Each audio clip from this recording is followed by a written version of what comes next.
भोजपुरी की नई जानकारी के लिए हमारे साथ जुड़े। ये लाल रंग का सब्सक्राइब बटन क्लिक करें और बेल आइकन को दबाएं, जिससे नई वीडियो की जानकारी आप तक पहुंच जाए। जान लीजिए, सब्सक्राइब करना बिल्कुल फ्री है। दोस्तों, बताया जा रहा है कि लगभग बजट के बराबर कमा लिया है सिर्फ 3 दिन में सुपरस्टार खेसारी लाल यादव की फिल्म दिलवाला। दोस्तों, इस फिल्म के गाने ने तो पहले ही बॉक्स ऑफिस पर धमाल मचाया। लोगों ने इस फिल्म के गाने को बहुत पसंद किया। दोस्तों, जो सबसे बड़ी बात सामने आती है वो ये है, सुपरस्टार खेसारी लाल यादव इस वक्त बहुत खुश है और उन्होंने अपने फैंस का बहुत बहुत धन्यवाद किया बॉक्स ऑफिस पर इतनी ज़्यादा सफलता होने के बाद। दोस्तों, हम आपको बता देना चाहते हैं, 3 दिन में ही सुपरहिट के आईने में आके खड़ी हो गई है दिलवाला। देखना बड़ा ही मज़ेदार होगा कि बॉक्स ऑफिस पर आखिर कितना करोड़ का बॉक्स ऑफिस कलेक्शन करती है।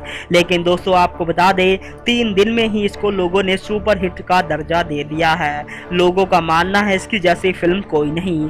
बहुत ही बेहतरीन फिल्म है दोस्तों, ये तो हम और आप जानते हैं। लेकिन जो सबसे बड़ी बात सामने आती वो ये है, सुपरस्टार अक्षरा के साथ बहुत ही मजा आया लोगों को खेसारी की जोड़ी देख के।